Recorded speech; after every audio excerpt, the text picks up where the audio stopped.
noite a todos. Chegando um pouco mais cedo para ajustar os equipamentos, ver se o som está bom,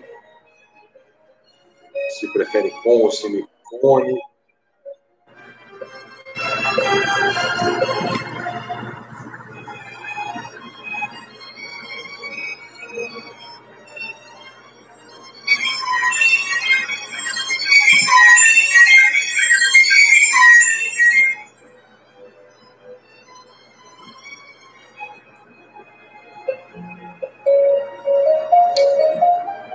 Enquanto isso, vamos aquietar o coração,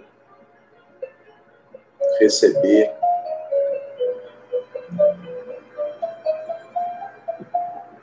a todos, escutar uma música, buscar um equilíbrio. E assim vamos harmonizando para melhor aproveitar o dia a dia.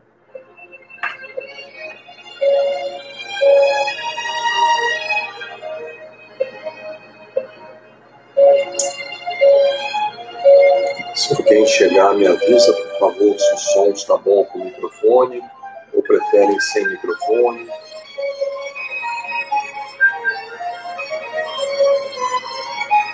Por isso, vamos relaxar, buscar unir forças da espiritualidade que se aproxima, dos mentores da CEF, dos mentores em casa, permanentes, para que possamos trazer uma vida de dignidade.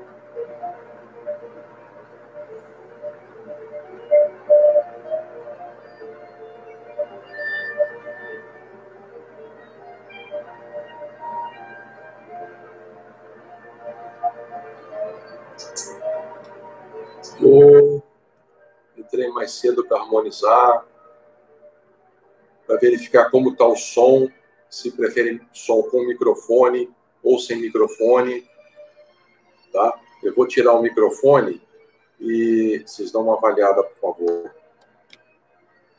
Vejam se melhora sem o microfone ou é melhor com o microfone. Enquanto isso, vamos harmonizando, serenando, nos arrumando, recebendo a espiritualidade, recebendo os amigos que vão entrar. Vou botar agora o microfone.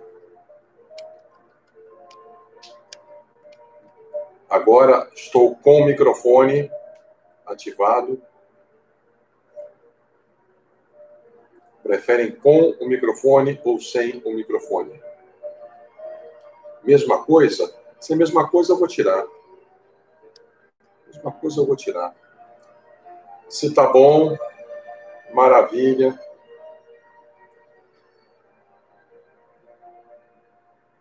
Maravilha. Entramos mais cedo para harmonizar, para receber a espiritualidade, receber os amigos, aquietar o coração.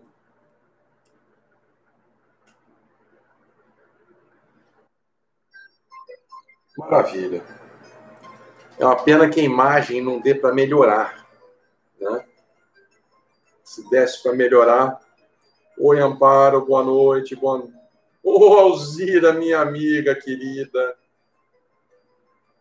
Saudade, Alzira. Saudade. Bom ter vocês aqui.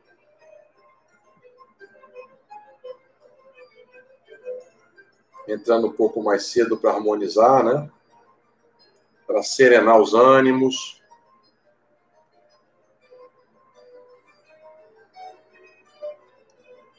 Oi, Marise. Alzira. Alzira é uma querida, acho, de todos nós, né? A paciência que ela tem, convidou tantas vezes lá para o Calossi. Ô, Marise, que bom. Que bom.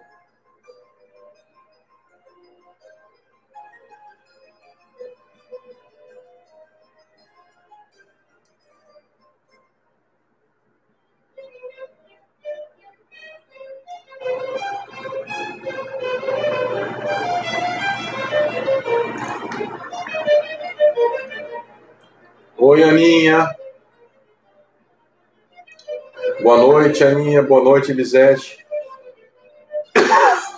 Sejam bem-vindas. Sejam todas bem-vindas. Sintam-se acolhidas. Eu sou meio folgado, né? Eu me aposto como se fosse o mestre de cerimônia aqui do Atmos. Mas sejam todos bem-vindos. A espiritualidade já está presente, nos envolvendo,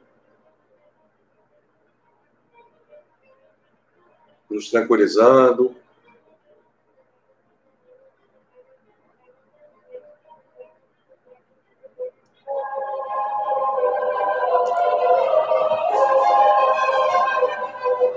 Olá, Elisete.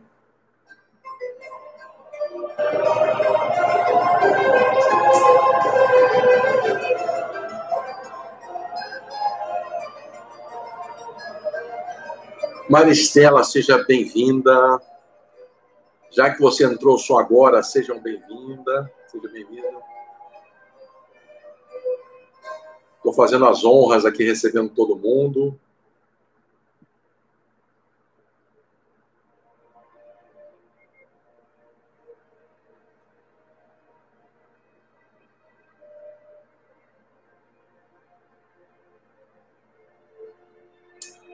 Maristela, eu que agradeço.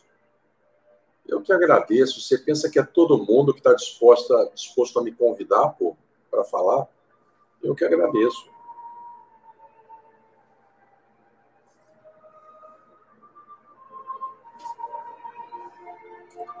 Falar com vocês. Aqui na minha frente eu tenho um blindex com vista para o céu. Então, quando eu estou pensando, eu tenho um cacoete feio, que é fechar o olho ou elevar o olho para o céu, como se estivesse captando a resposta. Oi, Cristine, seja bem-vinda. Cristine é minha irmã. Então, eu fico olhando para o céu. Eu tenho essa mania aqui. É um blindex aqui grande, atrás do computador, então eu fico buscando as respostas do céu para falar um pouco. A Isabel Perry, que está ali, é minha senhora. Está escondida ali. Mas a Bel está tomando conta do nosso netinho, não pode estar aqui junto, fisicamente. Olá, Sônia.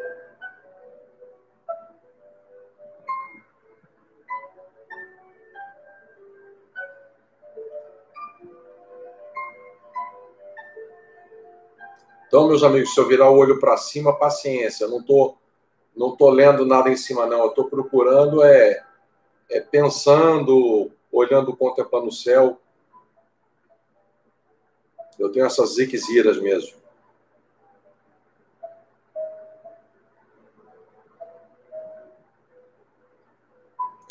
Oi, Sônia. Bem-vinda, Sônia.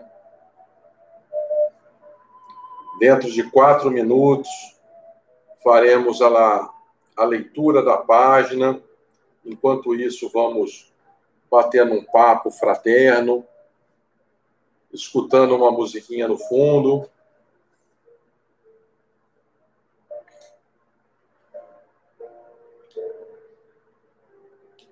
Nos equilibrando dos embates do dia a dia, das lutas que temos que enfrentar.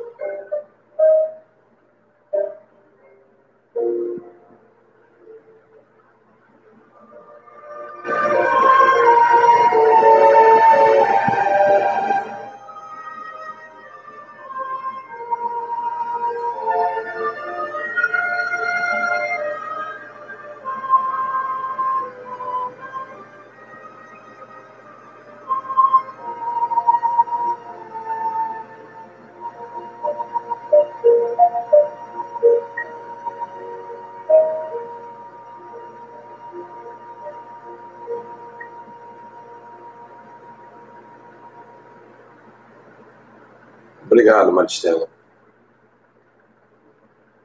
Obrigado.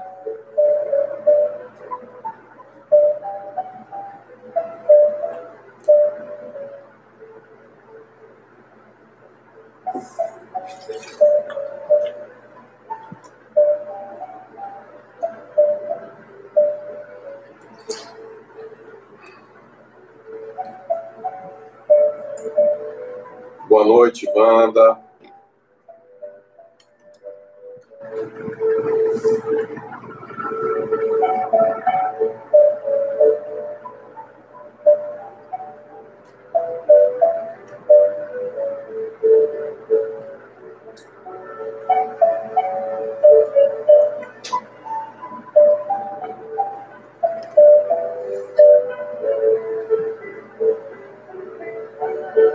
Amigo Célio Flores.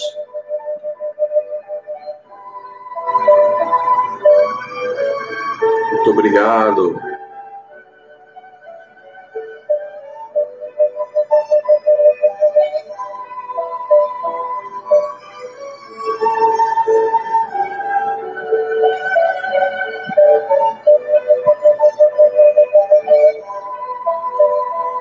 Bem-vindo, Jorge Ribeiro, Josefa, todos bem-vindos, gratidão.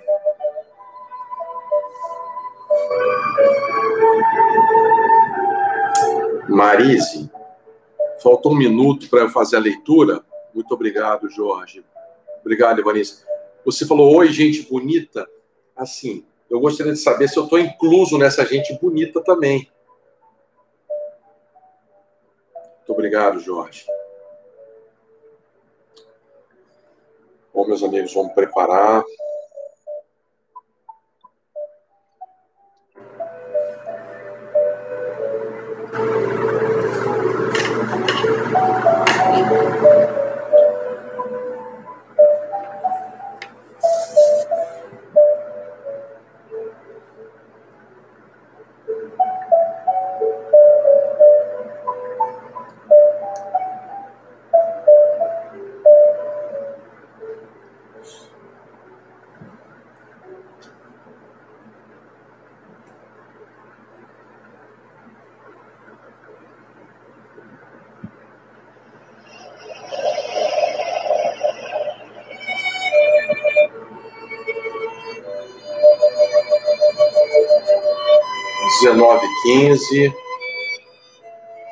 (19h15). Obrigado, Maristela, obrigado. Vamos começar a harmonização com a leitura de uma página. A página é o livro Fonte Viva, intitulado Em Nossas Tarefas. Não ambicioneis coisas altas, mas acomodai-vos às humildes. Paulo aos Romanos. Não ambicionei coisas altas, mas acomodai-vos às humildes, recomenda o apóstolo sensatamente. Muitos aprendizes do Evangelho almejam as grandes realizações de um dia para o outro. A coroa da santidade, o poder da cura, a glória do conhecimento superior, as edificações de grande alcance. Entretanto, aspirar só por si não basta para a realização. Tudo nos círculos da natureza obedece ao espírito de sequência. A árvore vitoriosa na colheita passou pela condição do arbusto frágil. A catarata que move poderosas turbinas é um conjunto de fios de água no nascedouro. Imponente é o projeto para a construção de uma casa nobre, no entanto, é indispensável o serviço da picareta e da pá, do tijolo e da pedra, para que a arte e o reconforto se exprimam. Abracemos deveres humildes, com devoção ao nosso ideal de progresso e triunfo. Por mais árdua e mais simples a nossa obrigação, atendamo-la com amor. A palavra de Paulo é sábia e justa, porque, escalando com firmeza as faixas inferiores do monte, com facilidade lhe conquistamos o cimo, o cume, e aceitando de boa vontade as tarefas pequeninas, as grandes tarefas virão espontaneamente ao nosso encontro.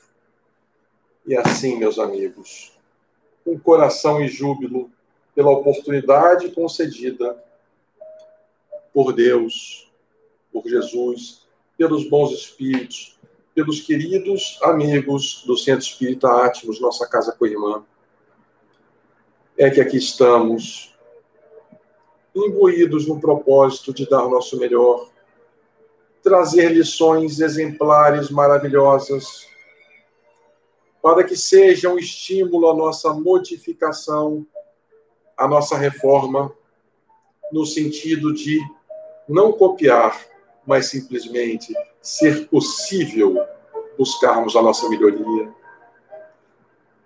Que os bons espíritos, os mentores do Átmos, os mentores da CF, que estamos ligados, e aos nossos próprios, possam nos envolver na redoma de amor e que possamos soltar o verbo de uma forma adequada, serena, envolvente, fidedigna. Obrigado por tudo. Que assim seja, graças a Deus. Meus amigos, vamos começar. Meu nome é Ernesto Perry, sou da CF de Itaipuaçu, Casa de Estudos Espíritas Fraternidade. Estamos muito felizes pelo convite do Centro Espírita Átmos e principalmente da nossa querida amiga Maristela. Hoje vamos falar uma lição que julgamos pertinente e oportuna, conforme falamos na prece, não para copiar, mas para entender como é possível uma modificação. Então, Saulo de Tarso e Paulo Apóstolo, duas vidas em uma. Essa é a tônica, esse é o tema. E para começar, nós utilizamos como base a Wikipédia, sim, a Wikipédia, para pegar o detalhamento histórico dos historiadores. Pegamos o livro Paulo Estevão, pegamos estudos do César Perry, meu primo querido, que tem livros sobre Paulo e as epístolas, e mais, o EAD, o Ensino à Distância Avançado, da FEB, no que trata do capítulo de Saulo e Paulo. Vamos começar, temos muita coisa para falar, tem que ter uma linha de raciocínio, porque senão eu me entusiasmo, eu vou subvertendo a ordem, vou contando um monte de detalhe e não chegamos ao final. Então a disciplina é fundamental nesse caso. Saulo de Tarso nasceu no ano 5 depois de Cristo, numa cidade chamada Tarso, que era a capital da Cilícia, e recebeu o nome de Saulo, que é um nome hebraico, que ele herdou da tradição judaica. Ele também era cidadão romano, por ter nascido numa província. Tarso era uma província de Roma. Roma, que toda a região no entorno, Roma dominava. Então, todos estavam submetidos às ordens de Roma. A Cilícia, apenas como curiosidade, ela hoje pertence à Turquia. E Tarso exportava lã, tinha um bom porto e um comércio bastante atuante. Tendas foi o ofício que Saulo aprendeu na infância. E é interessante, que a gente vai ver mais à frente, que ele fazia tecelagem para frente. Era um costume se aprender algum atributo, algum ofício manual. Me fugiu a palavra, era cultural. Ele aprendeu a tecelagem, aprendeu esse ofício. Seria bastante útil para ele mais tarde. A cidade de Tarso também ela tinha uma característica bastante marcante. Ela tinha uma cultura grega bastante abundante e, portanto, a presença da filosofia grega. Então, Saulo foi criado nessa rica diversidade. com a cultura judaica, a cultura grega e a romana. Então, isso parece que deu uma base, uma rica diversidade, para que ele viesse mais tarde enfrentar os seus estudos mais profundos, e essa cultura é bastante interessante. Vamos fazer um paralelo aqui, assim, lá atrás, 1000 e tantos anos atrás, antes de Saulo, Moisés teve uma passagem também interessante. Ele nasceu entre os hebreus e foi criado entre os egípcios, porque a cultura era muito rica e era onde ele precisava angariar conhecimentos, adicionando ao seu caráter espiritual, para que ele pudesse ser um consolidador, um homem da lei, e que pudesse ser o libertador mais tarde, portanto, bem cumprir os desígnios que estavam traçados no seu planejamento reencarnatório. Queremos crer também que essa diversidade cultural, que enriqueceu muito Saulo de Tarso, também serviu para esse arcabouço, para ajudá-lo a enfrentar os desafios e a missão que ele teria mais tarde, que estava dentro do planejamento reencarnatório. Portanto, essa característica multicultural foi o alicerce, a base para o seu conhecimento, para os seus estudos, vamos dizer assim. E ele foi estudar em Jerusalém, junto do seu tutor Gamaliel. Gamaliel era uma figura interessante. Era o principal entendido, é o grande mestre das leis, mas ele também era bastante justo, bastante equilibrado, bastante sensato, tinha uma envergadura moral diferenciada. E Saulo estudou com ele. Se formou em doutor da lei, e a característica de Saulo, a importância de falar, que ele tinha um perfil duro, fiel à Torá, fiel às Escrituras, fiel à cultura como um todo, e ele era um cumpridor rigoroso das Escrituras. Ele era rigoroso com ele e rigoroso com os outros. Esse era o perfil de Saulo. Alguém totalmente moral, que defendia com todo o pulso aquilo que ele acreditava. E ele gozava de muito prestígio junto ao Sinédrio. Jerusalém, só para entendermos, era uma nação teocrática, existia um rei judeu, mas também estavam sob obediência do Império Romano. Todas as leis emanavam da Torá, mas apesar das leis serem com base nas Escrituras, teriam que ser corroboradas pelo Império Romano, que dominava toda a região. Isso explica um movimento lá atrás, quando Jesus foi ter um colóquio, foi chamado até Pilatos, justamente por causa disso. Não obstante o sumo sacerdote houvesse condenado Jesus, ele não tinha poder para execução e precisava corroborar isso junto aos romanos. Por isso que Jesus foi parar junto com Pilatos. Essa é a característica dessa diversidade. Tinha um rei, mas também as ordens eram submetidas ao Império Romano. Bastante interessante. Antes da gente adentrar na vida de Saulo, é importante a gente fazer um parênteses. Emmanuel faz uma colocação bastante interessante e muito real. Pô, humilde eu falar que o que a colocação do Emmanuel é real. Claro que é real. A minha que é duvidosa. Sem duas figuras, principalmente a de Gesiel e Abigail, principalmente Gesiel, não haveria no futuro Paulo Apóstolo. Então é fundamental nesse ínterim a gente falar rapidamente sobre Abigail e Gesiel. Era o ano de 35 já, portanto, Saulo já era doutor da lei e tinha 30 anos, uma figura impoluta, mas o pai de Abigail e Gesiel, que era agricultor, ele ateou fogo, ele ficou irritado com uma punição ou com uma cobrança de impostos que ele teve, e ele, num surto, ele ateou fogo justamente na plantação do intendente daquela província, do intendente do Império Romano, em Corinto.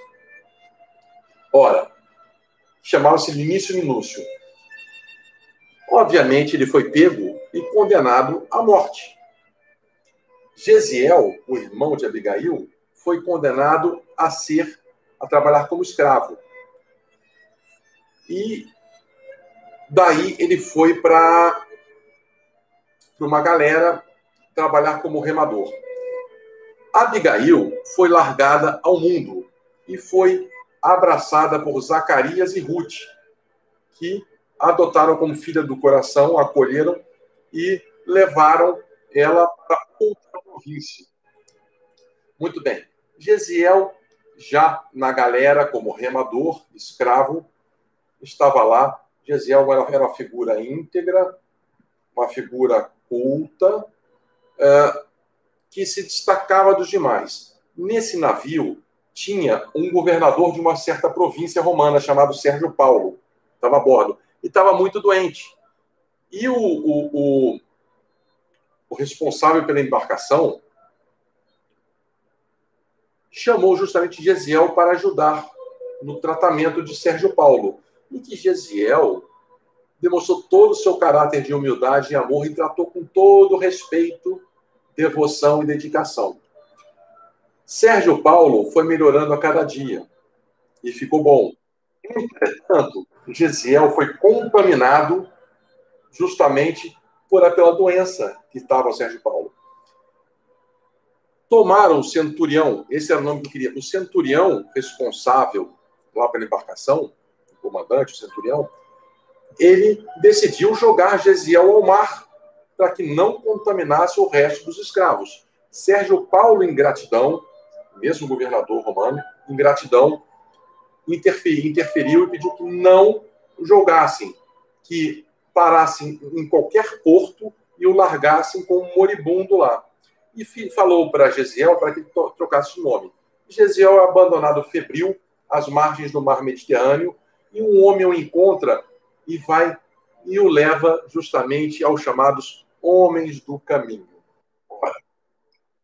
Os homens do caminho o levaram para Jerusalém. Ele foi recebido justamente por Pedro e Tiago no núcleo humanitário, onde ele foi tratado com todo amor e foi se recuperando. E, paralelamente ao seu tratamento, ele ia ajudando os demais moribundos, os demais doentes.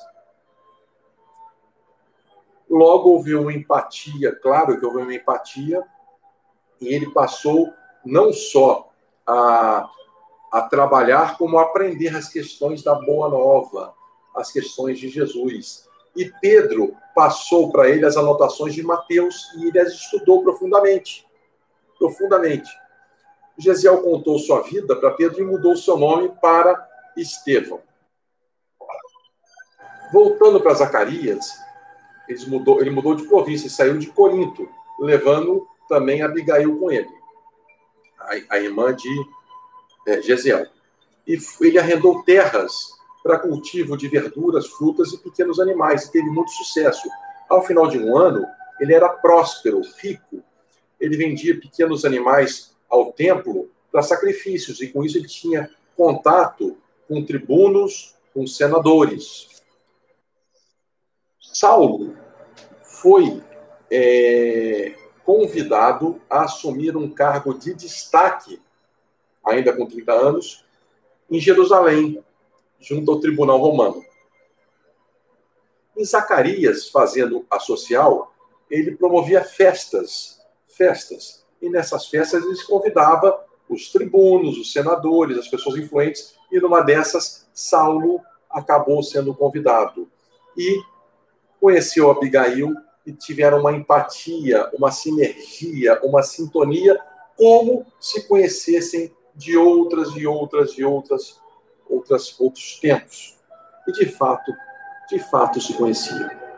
Abigail contou toda a sua vida naquela noite para Saulo. Eles ficaram sabendo um da vida do outro. E dentre as coisas que Abigail contou a saudade de seu irmão Gesiel, que havia sido escravizado.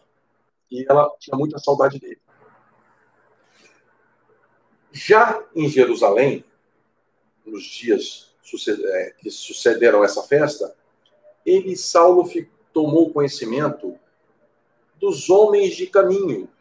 E um tal de Estevão, olha como a história está azedando, um tal de Estevão, que havia curado a cegueira um personagem, uma figura de destaque, que era o Fiodemos, uma figura de destaque na sociedade.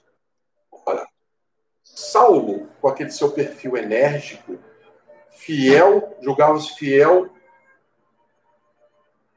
cumpridor e deveria zelar pelas Escrituras e pela figura de Moisés. E não poderia permitir que aqueles seguidores do carpinteiro viessem a macular a imagem de Moisés ou infringir as leis.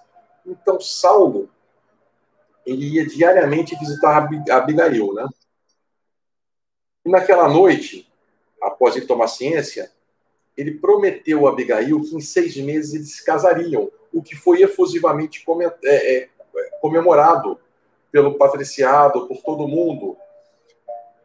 Abigail pede um grande favor para Saulo, que na cerimônia de casamento ela gostaria muito que seu irmão Gesiel, seu irmão querido, tivesse presente e que ele usasse o seu poder, o seu prestígio, não só junto ao Sinédrio, mas junto aos romanos, para localizar o seu querido irmão.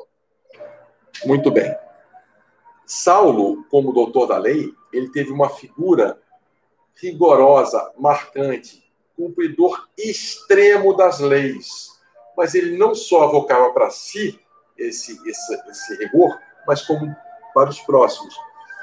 E quando ele ficou sabendo daqueles homens do bem, ele começou, falou, vou investigar, que eu não posso deixar que infringam as leis ou maculem a imagem de Moisés. E se dirigiu até o galpão, onde ele foi recebido por Pedro, Tiago e João. Muito bem recebido. Olhando o local, ele avaliou inicialmente, diante da simplicidade, das crianças sujas, dos idosos maltrapilhos e dos galileus sem instrução, que não houvesse risco para Israel, para judeus. Mas eis que surge uma figura de um jovem chamado Estevão, que era dia dele fazer a pregação. Ora, esse jovem falava com propriedade, com amor, com destaque, de uma forma inflamada sobre a figura de Jesus e sobre o Antigo Testamento. E de Antigo Testamento, Saulo conhecia. Ao ouvi-lo falar de Jesus, Saulo ficou enfurecido, irritado, incomodado e começou a arguir Estevão. Mas jamais podia passar pela cabeça de Saulo que aquele jovem fosse justamente aquele tão amado irmão de Abigail, que ela sonhava encontrar, inclusive, no casamento deles. Apesar dos questionamentos, Estevão se manteve inalterado. Saulo, furioso, a partir daí, ele prometeu a si mesmo corrigir os pregadores do caminho e tornou-se um perseguidor assíduo daqueles divulgadores e também daqueles que procuravam consolo, os ensinos, a necessidade. O seu desejo, na realidade, era de cessar todo e qualquer risco contra as leis. E Saulo vai ao Sinédrio e denuncia justamente a figura de Estevão, por justamente Estevão ter afirmado na pregação a sua crença de que Jesus era o Messias prometido. E até hoje eles não acham. Até hoje os judeus não acham que Jesus é o Messias. Chegou o dia e Gesiel foi convidado a prestar esclarecimentos no Sinédrio e ele foi só. Ele desejou ir só porque ele julgou uma boa oportunidade para ter um embate de ideias, para expor o seu pensamento, e lá teriam representantes de todas as sinagogas. Ora, ele foi chamado a se defender. O sumo sacerdote convidou nada mais nada menos do que Saulo como julgador e inquisitor. E Saulo homem das leis, foi para cima com tudo. Estevão confirmou a sua crença que Jesus ser Messias e colocou-o, portanto, acima de Moisés. A calma de Estevão provocou uma ira e Saulo ficou extremamente enfurecido, e alguns dos materiais que recorremos falam, inclusive, que Saulo partiu aos tapas, agrediu aos tapas Estevão. Mas Saulo pediu a condenação na pena de lapidação, ou seja, apedrejamento. Gamaliel, que era o tutor dele, uma figura ponderada e equilibrada, pediu vistas no processo para examinar os crimes. Saulo ficou profundamente contrariado com esse pedido, mas não restava nada a ele a fazer. No entanto, ele pediu carta branca para investigar as ações dos homens do caminho. Nesse meio tempo, Gamaliel, um homem justo, foi pessoalmente visitar o núcleo de amor e conheceu Pedro, João, Filipe, e foi muito bem recebido. Mostraram, inclusive, os apontamentos, as anotações de Mateus para ele. E ele leu tudo e julgou que não houvesse nada, nenhum demérito às leis ou nenhum demérito à figura de Moisés. E pediu que Saulo libertasse ou não condenasse Estevão. Saulo falou: tudo bem, eu vou deixar os outros em paz, mas esse esse será condenado, esse será, eu não abro mão. E Estevão foi confirmada a sua condenação apenas de lapidação. Paulo visitava todas as noites a querida Abigail. Abigail, tem que entender, que era o equilíbrio emocional que Saulo não tinha. Saulo vivia efusivamente o dia a dia dos seus deveres, com aquela disciplina rígida, ríspida, e justamente o fiel da balança, a maleabilidade, era o amor de Abigail.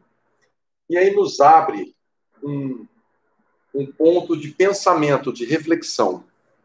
É provável e possível que dentro do planejamento reencarnatório de Saulo tivesse aquilo que nós mencionamos de passar por aquela rica cultura para ele ser influente entre judeus e romanos, ter essa envergadura, ser um exemplo de moral ilibada e cumpridor dos deveres, mas para, num determinado momento, ele se converter ao cristianismo e cumprir aquilo que estava no seu planejamento reencarnatório. Isso é uma probabilidade diante dos estudos da doutrina espírita e da vida de Saulo.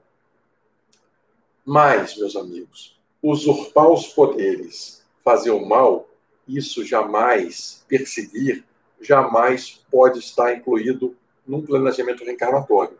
Então aí houve um devaneio, uma exacerbação.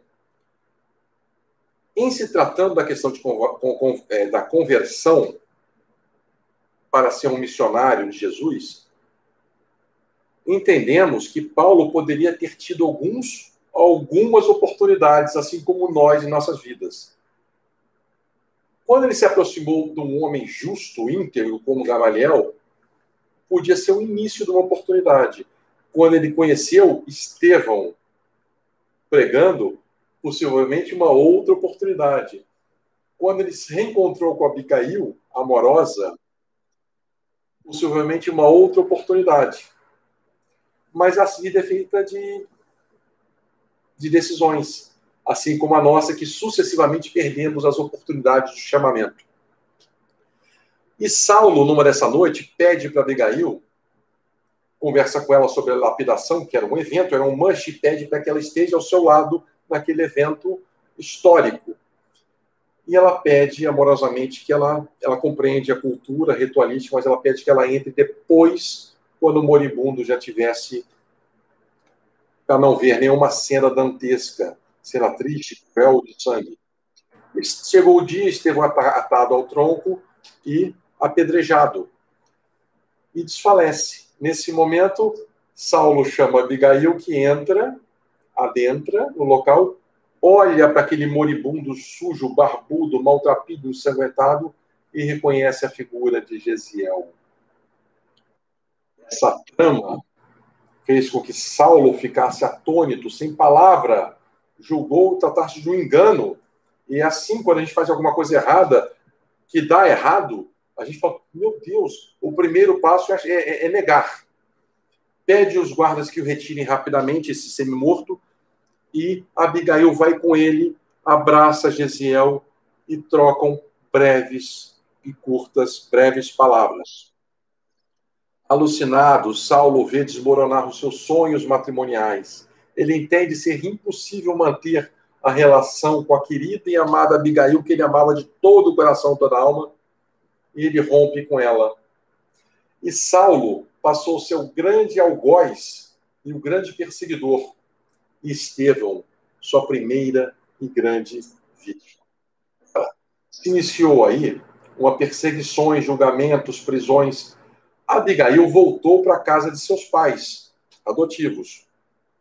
E Gamaliel se aposentou, se afastou. Com o afastamento de Gamaliel, Saulo assume a posição de principal entendido das leis. Assume suas funções.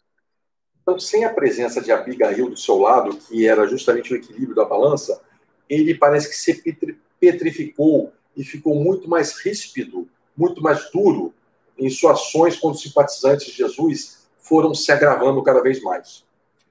Queremos crer que durante esse período do apedrejamento, até esse momento de 8 meses depois, que ele foi procurar Abigail novamente, queremos crer que nas noites, pela emancipação parcial, ele se encontrou várias vezes com espíritos bondosos, teve intuições, e para dobrar justamente esse seu caráter enrijecido.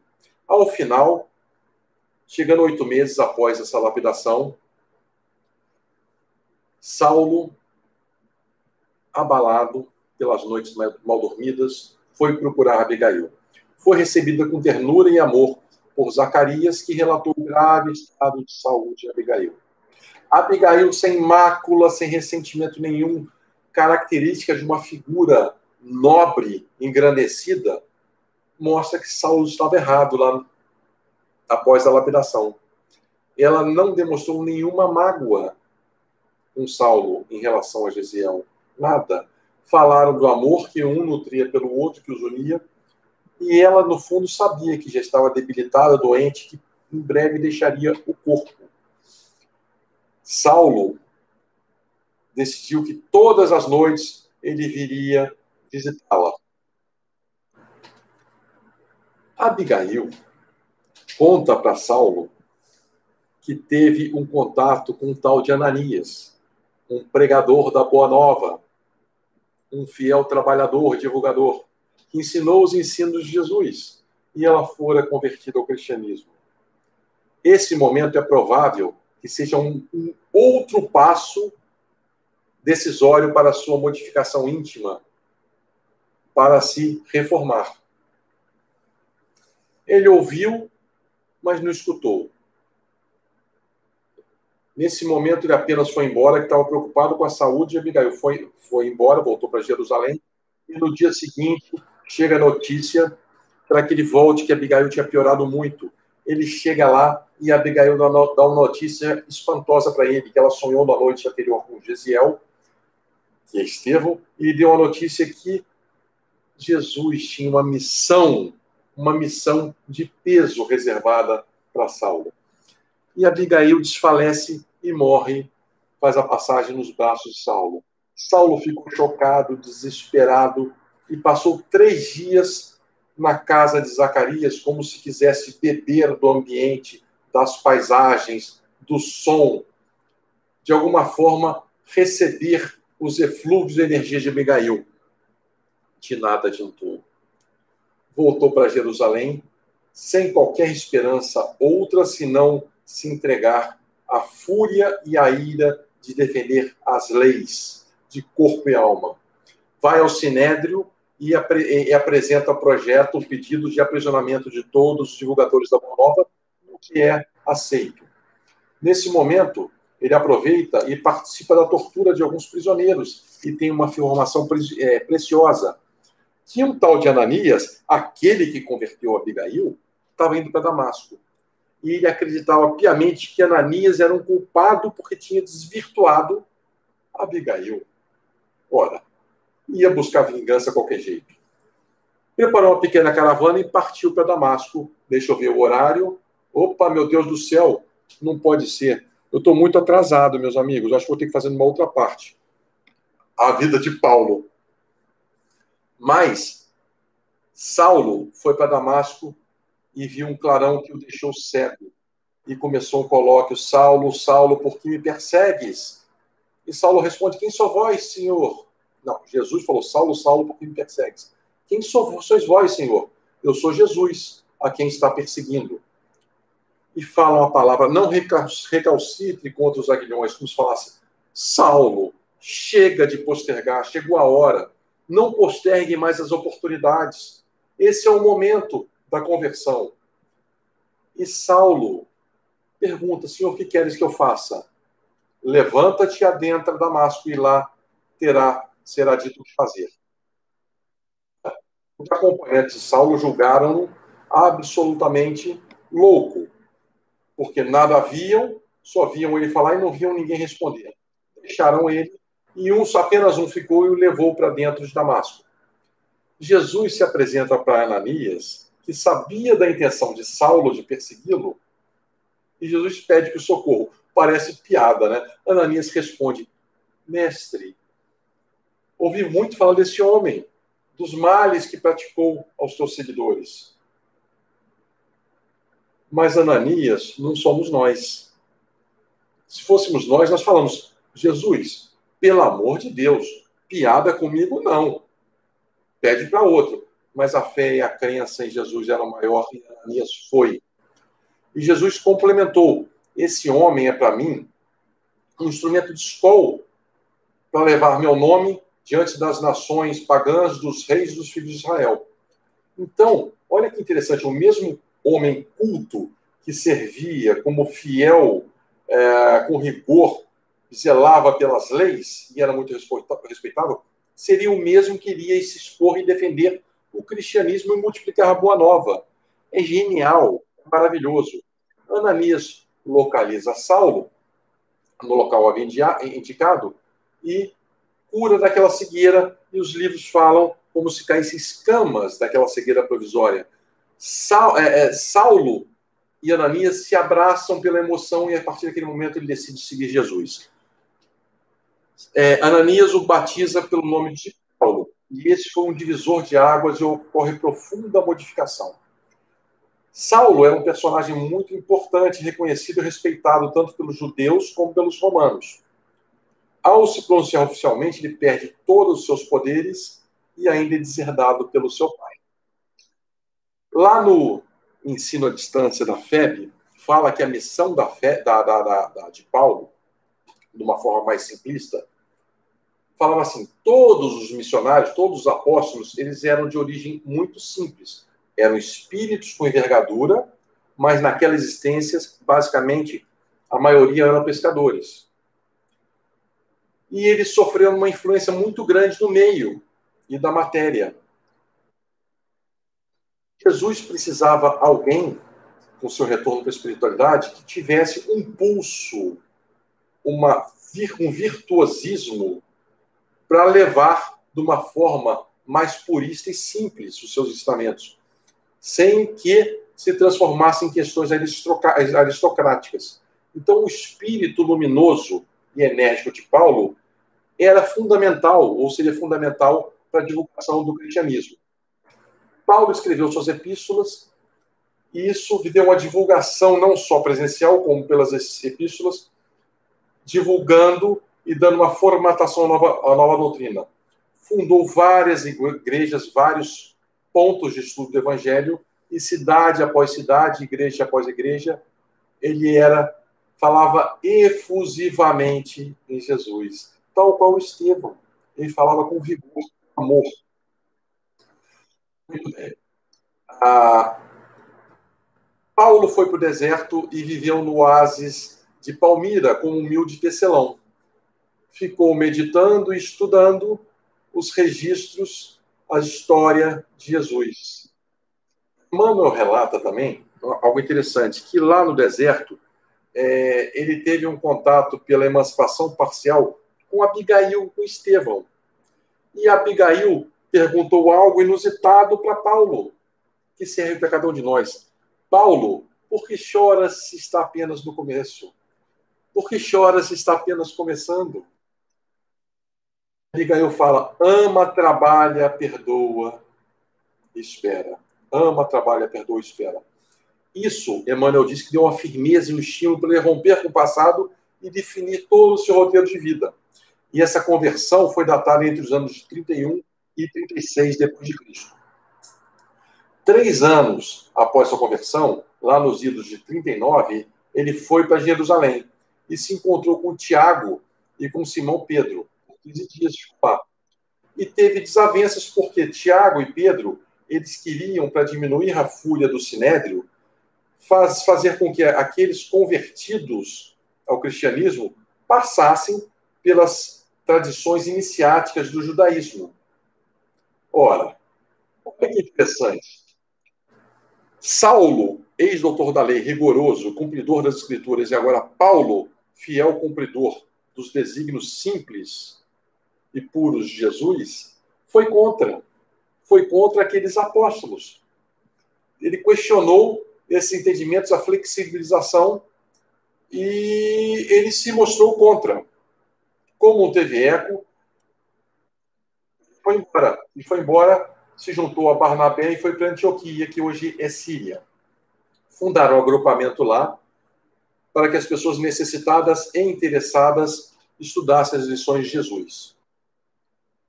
No romance Paulo e Estevão, consta que lá em Antioquia, naquele grupamento, aconteciam as mais belas manifestações espirituais. Todas, todo tipo, dentre elas a voz direta. Eis que surge a primeira viagem de Saulo no ano de 48 e o encontro com Jesus aconteceu em 34. Portanto, 14 anos depois, que ele ficou na Antioquia pregando, estudando, divulgando a Boa Nova, ele, Barnabé e João Marcos partem para propagar a Boa Nova. Chega na ilha de Chipre. E chegar na ilha de Chipre, ele é procurado imediatamente pelos representantes do governador do local, chamado Sérgio Paulo. Eis que a surpresa, Sérgio Paulo foi exatamente o mesmo que estava doente na galera, no navio, e foi atendido por Estevão, Gesiel Estevão, que poupou sua vida. Então, esse governador, Sérgio Paulo, estava doente e já tinham esgotado todos os recursos de curar, inclusive com magos. E Sérgio Paulo fica... E com isso, Paulo conquistou a simpatia dele, dos familiares, dos assistentes. Tornou-se figura conhecida e sempre procurado ao viajar. Mas também, nem tudo são flores, né? Ele também era alvo de intrigas dos judeus de cada localidade. Lá, justamente lá, eu me perdi aqui onde estava,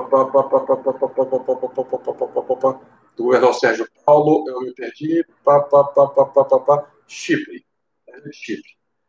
Ele curou uma...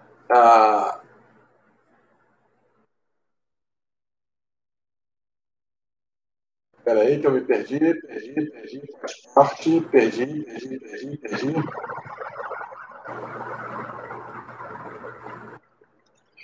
Bom, aqui. Ele saiu fazendo curas e foi muito procurado sempre para viajar e também alvo de intriga, conforme falei. Muito bem. Ele falava de uma forma inflamada com a característica que a moral lhe conferia.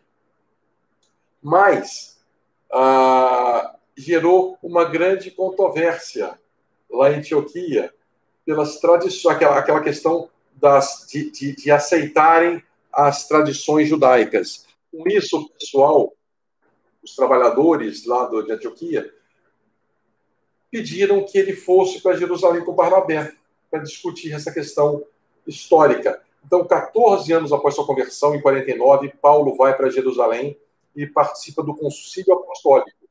Foi aceito como apóstolo e foi decidido que ficaria a livre-arbítrio dos convertidos se submeter ou não às práticas judaicas iniciáticas.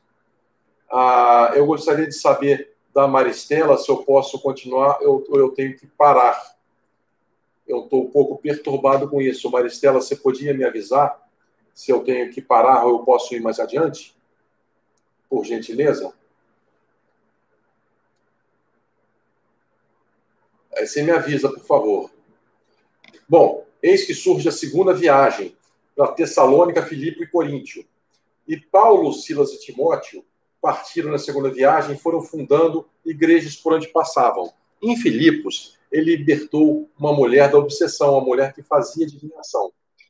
Justamente essa libertação provocou a ira dos demais e eles foram presos e agredidos. Dentro da prisão, eles rezaram e a cidade foi acometida justamente por um terremoto. E o terremoto abalou as estruturas, inclusive da prisão, e eles saíram. Lá, eles continuaram de cidade em cidade e ficaram 2 anos pregando, entre 50 e 52. Maristela, me responde, por favor, se eu posso continuar ou tenho que parar, porque chegou no horário. Ele ficou 2 anos fabricando tendas, e entre 50 e 52 ele começou a ser procurado pelos representantes das localidades onde ele já tinha passado. Bom, e pediam que ele retornasse o mais rápido possível, porque os seguidores de Jesus estariam passando por perseguições, inclusive de influências negativas dentro do próprio grupo. Paulo ficou atônito, não sabia o que fazer, mas os espíritos o intuíram a escrever e mandar cartas para aquele local onde ele não podia retornar em breve. Com isso, foi escolhido para ser o mentor espiritual justamente o Estevão. Então, aquele de vítima passou orientador e o algoz passou a ser beneficiado. E esse perseguidor do cristianismo passou a ser o maior divulgador da Boa Nova. Então, ele mudou completamente o foco. Eis que surge a terceira viagem, entre 53 e 58. E ele foi para Galácia e Frígia. E foi reforçar os ensinos aos fiéis e ensinar outros e repreender outros que estavam em erro. Ele foi junto com Timóteo e Erasto. Tá bom, Maristela, tá bom. Obrigado. Eu vou diminuir o ritmo, então. Eu fiquei meio perdido, porque eu olhei o horário de 8 horas e é 8h15. Então, eu peço desculpa a todos, eu me confundi e fiquei um pouco atordoado, porque eu já tinha feito o teste e tinha dado certinho. Então, me perdoem todos.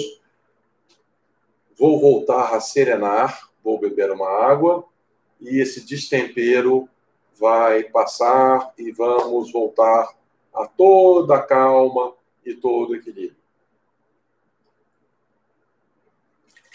Muito bem. E em Éfeso, ele chegou em Éfeso nessa terceira viagem e ficou ali por volta de 3 meses. Ele realizou tantas curas e tantos ditos milagres e desobsessões que abalou as estruturas da cidade. O comércio despencou e as visitas religiosas no santuário de Ártemis despencaram. Portanto, as oferendas também foram cessadas. E isso gerou um grande motim dos comerciantes e dos sacerdotes na cidade, em Éfeso. E eles tiveram que abandonar a cidade correndo, fugidos. Antes de iniciar a última viagem, vamos fazer um breve retrospecto das epístolas. A primeira epístola foi feita em 51 aos Tessalonicenses. E a última foi escrita quando ele estava detido em Roma, aos próximos do seu sacrifício. Escreveu epístolas para os romanos, coríntios, gálatas, efésios, filipenses, colossenses, tessalonicenses, Timóteo, Tito, a Filemão e a Hebreus. E epístolas nada mais eram do que cartas orientativas, onde visavam dar organizar e padronizar os entendimentos e as práticas. Que já vimos que voltando que eu falei muito rápido, que a orientação dessas epístolas, o orientador era Estevão, aquele que foi crucificado, aquele que foi lapidado, a mando de Saulo na época. Essas epístolas, elas abrangem de uma forma resumida, isso foi tirado também do Ensino à Distância da FEB, que é bastante interessante, volume 1º, é bastante rico. Então, em highlights, em pequenas sentenças, o que essas epístolas abordavam? E aí vou me permitir ler com um pouquinho mais de calma. A justiça de Deus, a fé em Deus, a fé em Jesus, a paz, a constância na fé, a salvação pelos atos e não pelas palavras, o exemplo na vivência do Evangelho, como é importante exemplificar, a perseverança do amor fraternal e da humildade, o cuidado com os maus obreiros.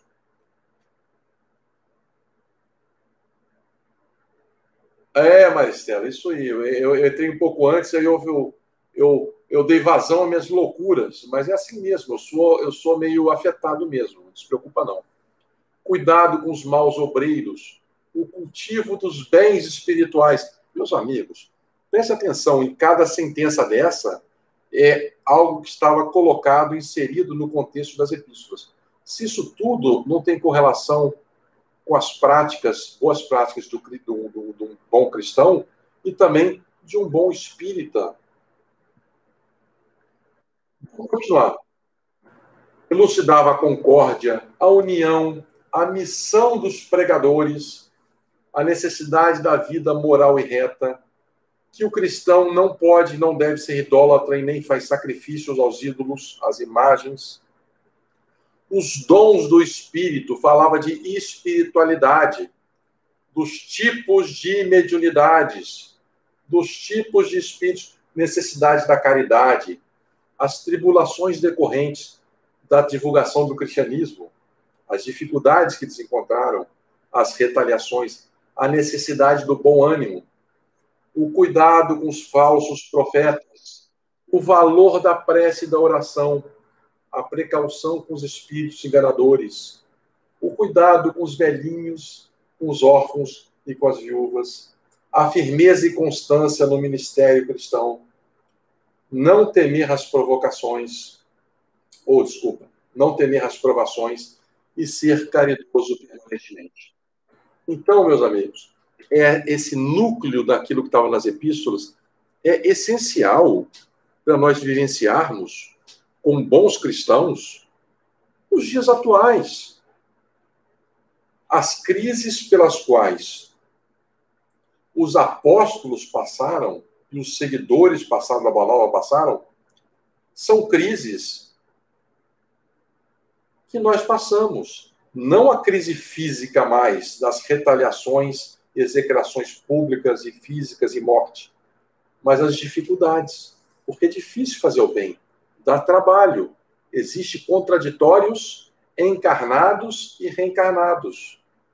Sempre existiram e continuarão existindo nesse nosso nível evolutivo os fariseus daquele tempo, os fariseus do nosso tempo. E Saulo, só uma parte, Saulo era considerado um fariseu ortodoxo quando estava Saulo.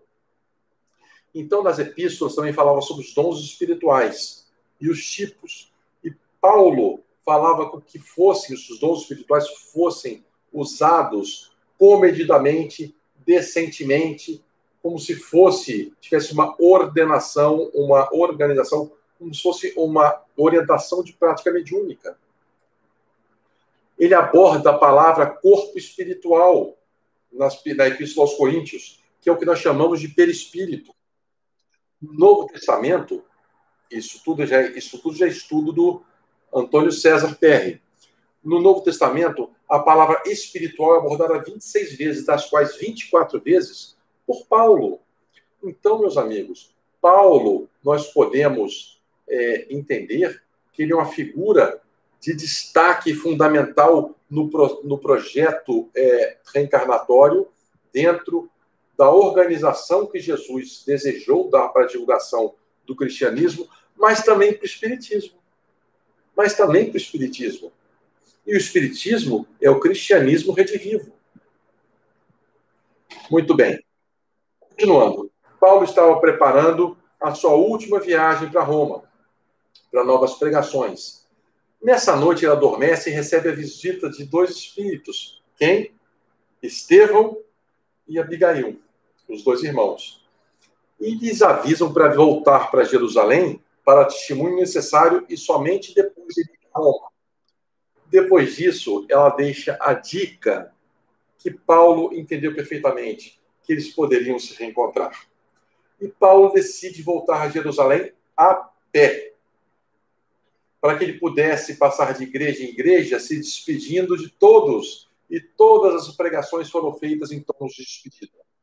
Em Éfeso, em que ele saiu fugido, ele foi de barco, e ele decidiu não desembarcar, justamente para não gerar novas perseguições. Mas tem um detalhe curioso, entre a multidão que estava na praia, acenando efusivamente para Paulo, estava Maria, mãe de Jesus, também se despedindo dele. Tem um momento histórico interessante. Chegou em Jerusalém já em 57 e provocou um tumulto que foi crescendo dia após dia. O ex-rabino, ele convertido ao cristianismo, era considerado um traidor. E por óbvios motivos, a gente tem que entender, assim como os responsáveis pelas sinagogas, os sacerdotes, na época de Jesus, eles exacerbaram a ira da multidão. Provavelmente aqui, nesse momento de Paulo, eles também estavam instigando. E ele era considerado traidor. A turba o pegou e o arrastou justamente para o local onde Estevão foi apedrejado. Os guardas intervieram e levaram Paulo para a prisão, e ele ia começar a ser torturado quando ele avocou para si a necessidade,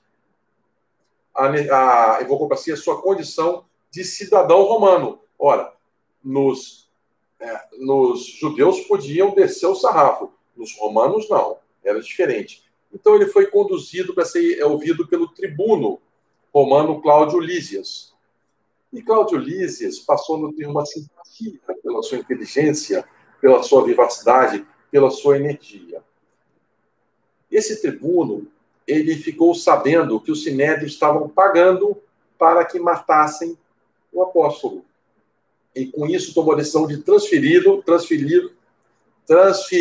para Cesareia, onde podia ter uma condição de julgamento mais adequada.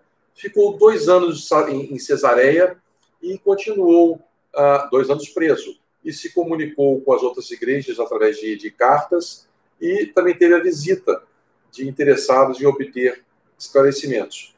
Novo julgamento foi marcado, mas teve uma forte pressão de Herodes Antipas e judeus. Portanto, eles decidem novamente tirá-lo e transferi-lo como prisioneiro para Roma. Botaram no navio e Paulo foi para Roma na galera. O navio enfrentou uma tempestade tal e todos, inclusive os guardas, o centurião, ficaram com muito medo. E quem os acalmou foi Paulo, que ficava rezando e pregando a bordo. Pegaram o navio, foi a pique e chegaram à ilha de Malta. Notem que não só os presos como os guardas foram convertidos por Paulo, em boa parte. E já em Malta, o centurião cede um salão para que ele pudesse montar a sua igreja. Ora, após um tempo é retomada a viagem para Roma. E quando chega em Roma, o general que estava no local ficou abismado porque ele viu Paulo e o centurião se abraçarem emocionadíssimos. E e o centurião pediu ao general que o tratassem bem, com amor, com carinho. Na prisão, ele continuava a escrever cartas, orientações, e foi procurado por um político influente chamado Domício, Acácio Domício, que tinha ficado cego momentaneamente. Impondo as mãos, Paulo o cura e também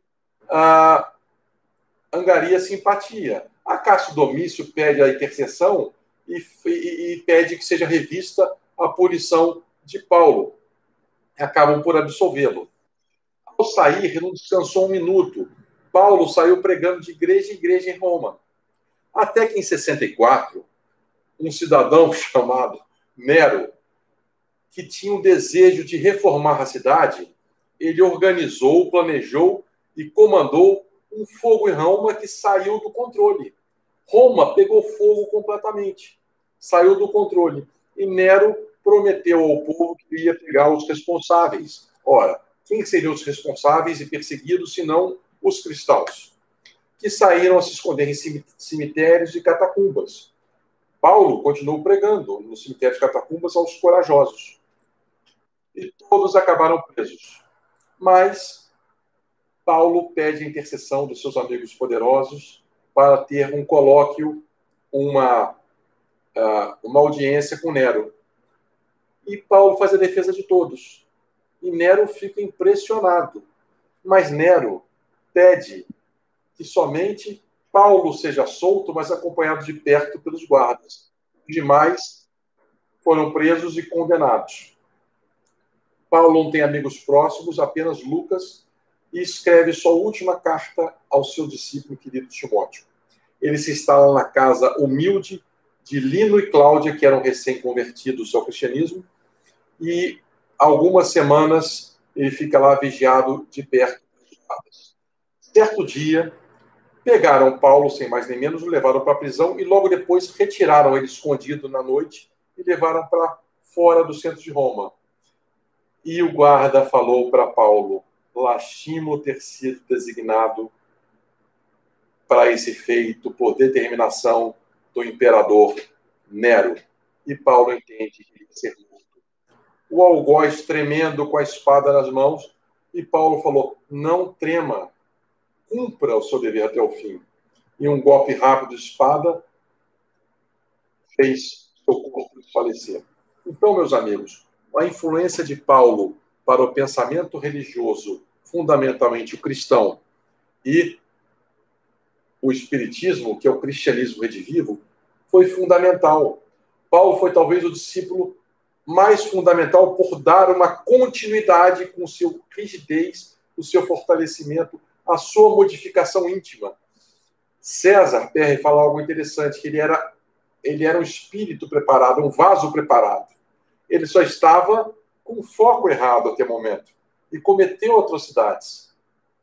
Mas, assim que houve a modificação, mudou a polaridade de energia e se entregou de corpo e alma dentro da missão de Jesus, com a sua luminosidade, firmeza e disciplina. Então, Paulo declarou e exerceu sua fé em Cristo.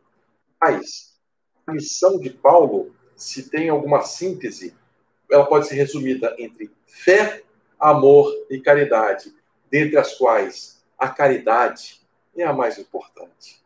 Desencarnou no ano 67 depois de Cristo, aos 62 anos, e por isso nós achamos interessante, estou vendo o horário,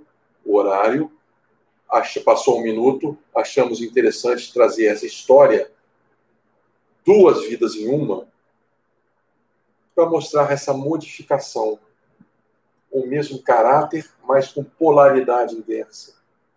E nós, na nossa vida, estamos constantemente submetidos a desafios, escolhas, decisão. Ok, meus amigos?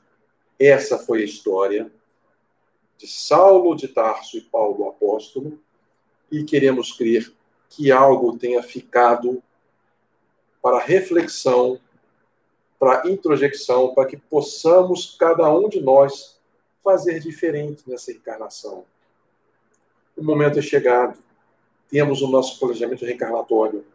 Se não temos a envergadura da missão de Paulo, temos, com certeza, missão, como pequeninos que somos, mas nem por isso deixa de ser missão importante para compor a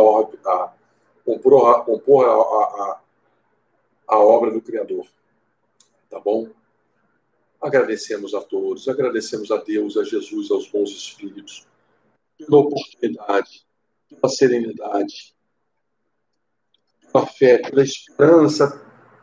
Obrigado pelo amparo. Desculpa as confusões, desculpa a correria, os devaneios de um ser imperfeito. Agradecemos imensamente por tudo, Pai. Permita que os bons eflúvios cheguem a todos os lares daqueles que nos escutam, que possam ficar bem, que possam receber tudo o que precisam. E agradecemos mais uma vez a caridade feita, proporcionada pelo Centro Espírita Átmos e nos convidar. Muito obrigado por tudo, fiquem todos com Deus, até a próxima. Abraço, mil desculpas pelas confusões, eu sou atrapalhado mesmo. Beijo a todos.